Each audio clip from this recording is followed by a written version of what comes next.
अगर आपका शुक्र दुर्बल है, आप उसे शक्तिशाली बनाना चाहते हैं वो भी कुछ ही दिन में, तो आपको ये तांत्रिक साधना करनी चाहिए। सात्विक साधना में जब बहुत महीने लग जाते हैं, वही तांत्रिक उग्र साधना में कुछ ही दिन में आपका शुक्र प्रबल हो जाता है और पहले दिन से आपको असर दिखना शुरू हो जाती है। शुक्ल पक्ष के किसी भी शुक्रवार की रात्रि के 12 बजे से आप ये साधना का प्रारंभ कर सकते हो।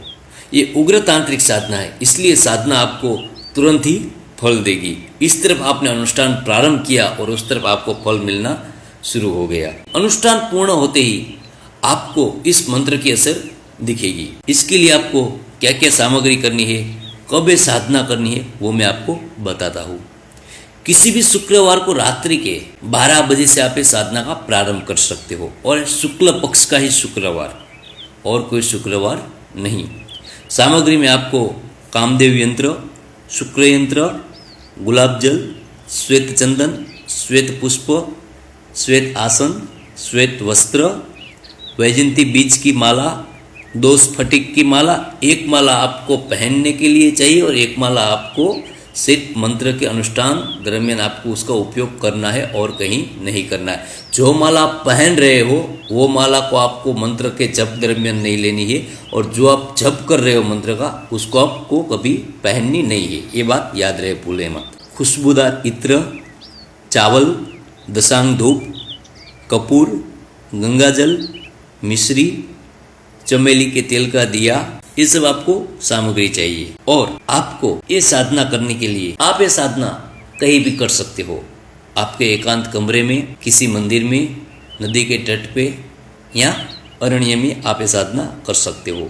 ये साधना करने के लिए आपको जो दिशा की पसंदगी करनी है वो है दक्षिण पूर्व दिशा, यानी कि अग्निकोण। उस दिशा में आपको बैठ के प्रत्येक दिन 1008 मंत्र के जाप शुक्र के करने हैं और 1008 मंत्र के जाप कामदेव के करने हैं। आपको 11,000 शुक्र मंत्र के जाप करने हैं और 11,000 कामदेव के जाप करने हैं। सबसे पहले आपको हवन कुंड बनाना है, उसके बगल में ही आपको चावल पे कामदेव यंत्र रखना है और शुक्र का यंत्र रखना है। भोग में खुशबूदार इत्र, इलायची, मुखवास, सफेद चंदन, गुलाब जल, गंगा जल, सफेद मिठाई, श्वेत पुष्प, ये सब आपको रखना है।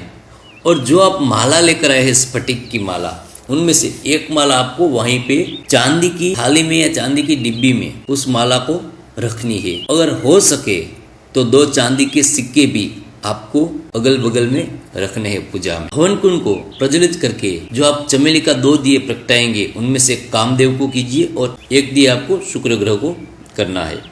उसके बाद आपको हाथ में गंगा जल लेके संकल्प करना है, मैं अमुक पिता का पुत्र, अमुक मेरा नाम, अमुक मेरा गोत्र, अमुक मेरी जाति, मैं ये कार्य सिद्ध करना चाहता हूँ, तो आप मुझ पे कृपया कीजिए और इस संपूर्ण मंत्र के अनुष्ठान का फल आप मुझे ही दीजिए। इसके बाद आपको जो गंगा जल हाथ में है वो जमीन पे अर्पित कर देना है। उसके बाद आपको आपका अनुष्ठान करना है। जो आप वैजयंती बीज की माला लेके आए हो उसको गंगा जल से धोकर आपको पहनना है, क्योंकि वैजयंती बीज की माला ऐसी माला है उसको पहनने से समग्र ग्रह के दोष नष्ट हो जाते हैं। जब तक आपके गले में वैजयंती बीज की माला है तब तक एक भी ग्रह की असर आप पर रहेगी नहीं। उसके बाद आप मंत्र का अनुष्ठान प्रारंभ कीजिए, जिसकी वजह से एक भी ग्रह आपकी कुंडली में बाधा न डाले। अब आप शुक्र ग्रह के मंत्र का अनुष्ठान प्रारंभ कीजिए। 1008 मंत्र जब तक पूर्ण न हुए तब तक आपको मंत्र के जप करने हैं और प्रत्येक मंत्र पे प्रत्येक आहुति देनी है, यानी कि एक अनुष्ठान में 1008 आहुति आपको हवन कुंड में देनी है। उसके बाद 1008 मंत्र के जाप आपको कामदेव के करने हैं। आपको ये साधना 11 दिन तक करनी है। अगर 11 दिन तक आप ये साधना नहीं कर पा रहे हो, आपके पास उतना समय नहीं है, तो 7 दिन तक कीजिए। 7 दिन तक आप ये साधना नहीं कर पा रहे तो 5 दिन तक कीजिए। 5 दिन तक नहीं कर पा रहे हो तो जितने दिन में हो सके उतने दिन में आपको 11,000 कामदेव के मंत्र के जाप करने और 11,000 शुक्र ग्रह के मंत्र के जाप करने हैं। और प्रत्येक मंत्र की आहुति और प्रत्येक मंत्र पे आपको अग्नि में आहुति देनी ही देनी है, जो दशांग धूप की हो या पत्ती धूप की हो। अगर आप यह नहीं कर सकते हो तो आपके लिए साधना है ही नहीं। आप उग्र साधना करिए ही मत, किसी भी सात्विक साधना कीजिए। 11,000 मंत्र का अनुष्ठान पूर्ण होते ही आपके पास कामदेव का यंत्र है और जो शुक्र यंत्र है वो ले लेना है, और जो माला आपने पूजा में रखी थी स्फटिक की माला, उस माला को गंगा जल से धो के आपको पहननी है। जिस माला से आपने जप किए है उस माला को आपको पहनना नहीं है, उस माला को आपको रख देनी है कहीं भी अपने घर पे।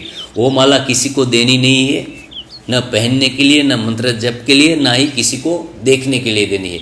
और जो माला आपने पहनी है वो माला भी आपको किसी को दिखानी भी नहीं है और किसी को छूने भी नहीं देनी, आपके गले में ही रखनी है।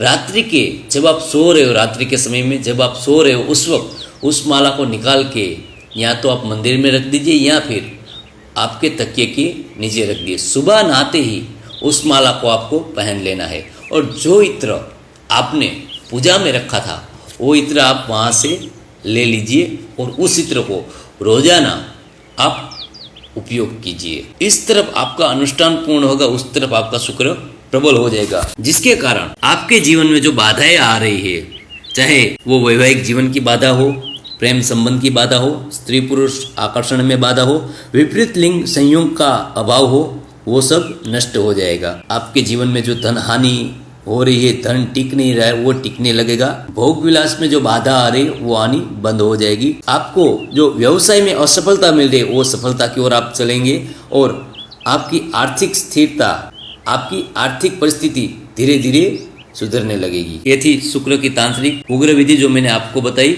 मंत्र में आपको बता रहा हूँ, आप लिख लीजिएगा। जो शुक्र का और कामदेव का मंत्र है, आपको दोनों मंत्र के 11,000 जप करने हैं, यानी कि कुल 22,000 मंत्र के आपको जप करने हैं।